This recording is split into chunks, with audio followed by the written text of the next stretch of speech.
Alright, we got Mutant Menace. That's what we're calling this one? Okay. It's the Mothman deck. The Wise Mothman. Mothman doing Mothman shit. Alright. Let's not damage the box this time. I'd rather just have the pull tabs. I know I say I hate the pull tab design, but I'd rather have the pull tabs.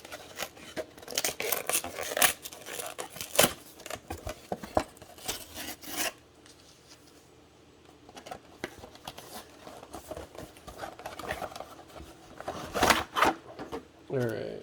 Deck box, deck. It's a little different design than they were previously. Glad they're mixing it up. -1 count. They're all -1 counters. Oh lordy. Oh, that's too funny.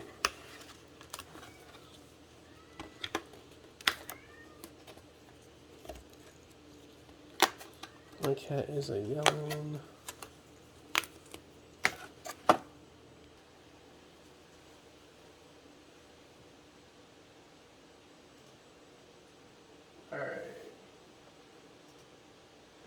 Alright, let's see here. What we got?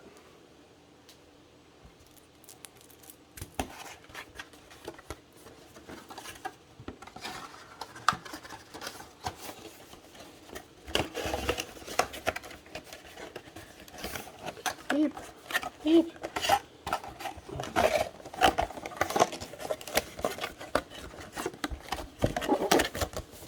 That was a little more obnoxious than I'd like. Alright. Ooh, this one's green. Cool.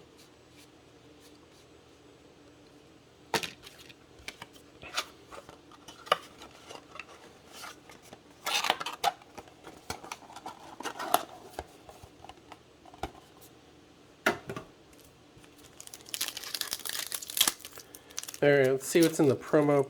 Not a promo pack. It's small, like, it's the pack that they use for the promo pack, like the physical shape.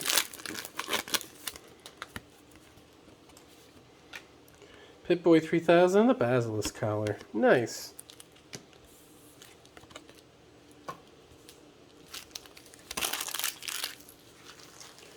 April, no. What are you doing, lady? Other than just shaking the shit out of the camera.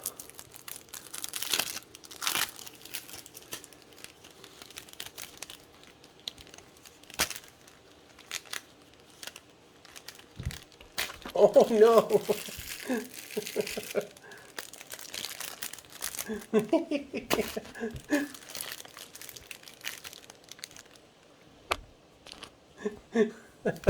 I'm sorry for this not steady camera. Okay, not really. This is funny.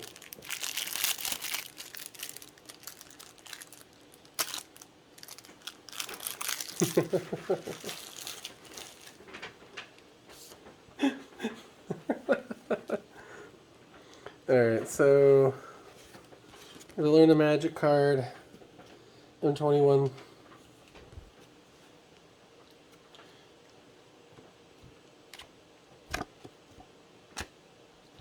Go get it. Alright, I just had to throw the M21 card for her. Hopefully she doesn't, Vixing Radgall. Ooh, that's gross.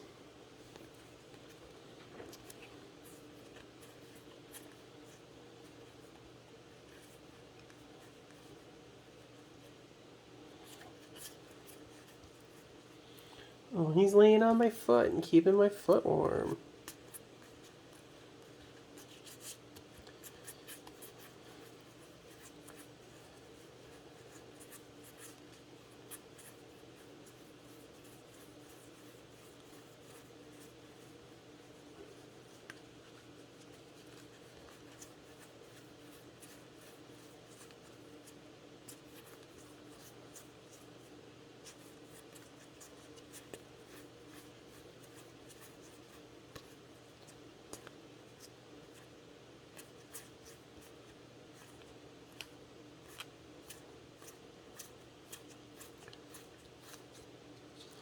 The Mothman. Alien!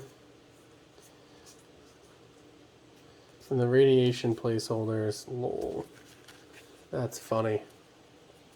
Alright. I'll get this bad boy sleeved up and done up. I'll let you guys know how it played and what the totals are. Alright. Mutant Menace. This deck is the deck of the set. From people playing it out of the box, it's the one that plays itself the best. Like, you get a deck that just plays itself.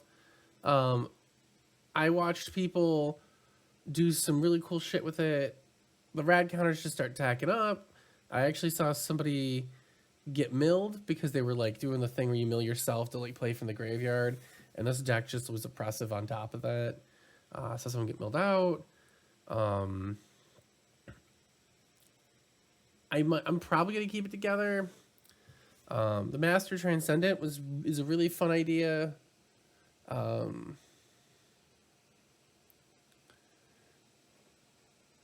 There's probably a deck you could build around him, so I could see maybe splitting this deck up.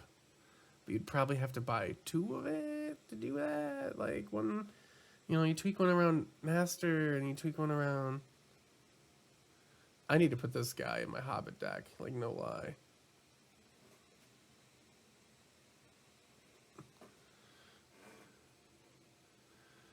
Yeah.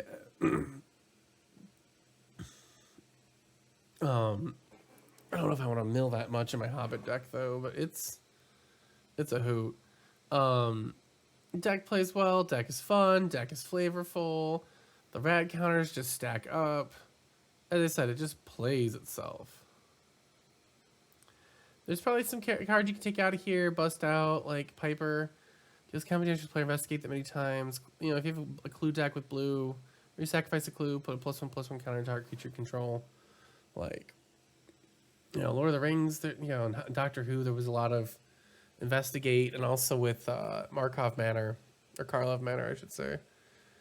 There's a lot of investigate. There's really, like, clues are back this year. Clues are in, and this is very much a card that could level, work with that. Overall, deck is fun to play. I didn't like it. It's not my favorite. But this is probably the one I'd recommend to most players, to be honest. It's not as like cute and adorable as, say, Dog Meat, right? That's gonna be, if you like cats and dogs, probably the deck you should get. But if you're like a fan of Fallout and you want something cool to do, this is the deck to do it with. Now for value, I'm seeing them go for like, $60, about 70, based off of TCG players, list pricing, market value, whatever. It's looking like there's about $78 in here. To be fair, my value comes from the collector booster pack. There's a $10 card in there, which is throwing off the value. So if I remove, so it's about $70. All right, that's a little better. The strength bobblehead, coming in at $9. It's a mana rock, but it also lets you do +1/+1s. If you have all the bobbleheads, so you're gonna do like a Voltron bobblehead deck, it's a way to go. I could see putting all the bobbleheads in with Dog Meat. The Mega Sloth. It's a truck.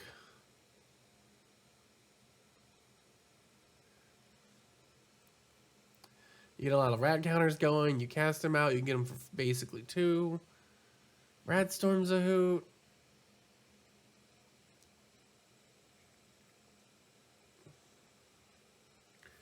You just get multiple proliferate spells out.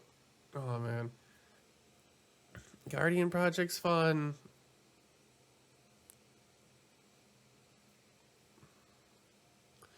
Like, this deck is probably the deck of Fallout. Like, if you're going to do, like, this is the deck that functions very much, it's kind of like the Hobbit deck, the Food and Fellowship, right? With Lord of the Rings, the other 3 decks were, and needed fixing. Where this one, like, where the Food and Fellowship you can play out of the box, and this is the one you can play out of the box.